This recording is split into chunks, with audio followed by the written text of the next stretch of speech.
crise do petróleo, recessão. E para onde vamos? Guerra do Irã?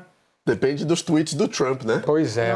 Depende do humor, porque, novamente, a nova proposta de paz aparentemente não foi aceita pelos Estados Unidos, formulada pelo Irã. A anterior, formulada pelos Estados Unidos, não foi aceita pelo Irã.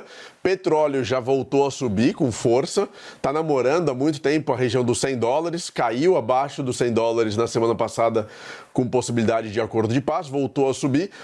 Só que o mais importante para mim, porque essa questão do petróleo já está um pouco cansativa. O que está aparecendo agora são CEOs e líderes de algumas das maiores empresas do mundo dizendo que já há características de recessão no cenário global por conta da situação do petróleo, e outros dizendo que o pior ainda está por vir. Não no Oriente Médio necessariamente, mas nos impactos das empresas. Então, por exemplo, o presidente da Maersk, que é uma das maiores empresas de frete marítimo do planeta, disse justamente isso, que o pior ainda está por vir nos próximos meses, os impactos negativos para a economia global, para os resultados das empresas por conta de tudo que está acontecendo. E a gente já falou sobre isso no passado, como a torneirinha do petróleo, ela demora para gerar os efeitos na economia como um todo. Exato. Então, e não sabemos, não temos perspectiva de melhora. O Whirlpool também falou que o Whirlpool é fabricante aí da maioria desses eletrodomésticos que tem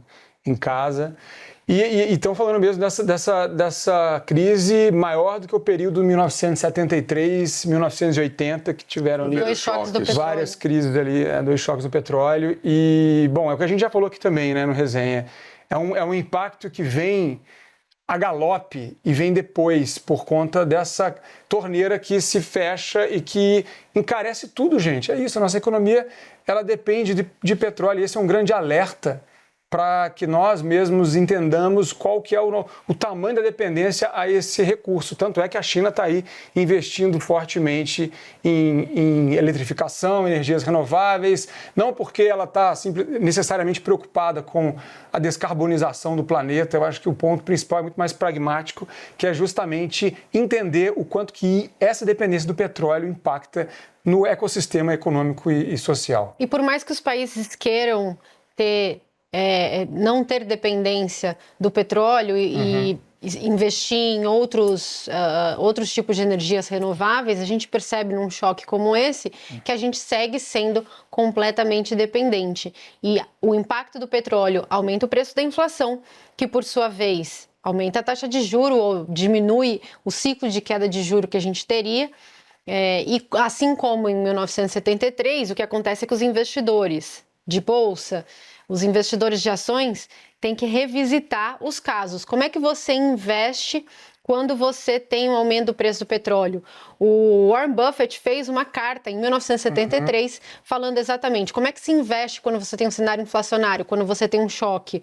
E ele diz que você tem que investir em empresas que têm um poder muito grande de repassar esses preços para os seus consumidores. Não é toda empresa que tem. Então, se você fala em empresas mais de oligarquia ou empresas monopolistas, né, essas empresas têm mais facilidade para repassar o preço para os consumidores. As outras empresas acabam perdendo margem.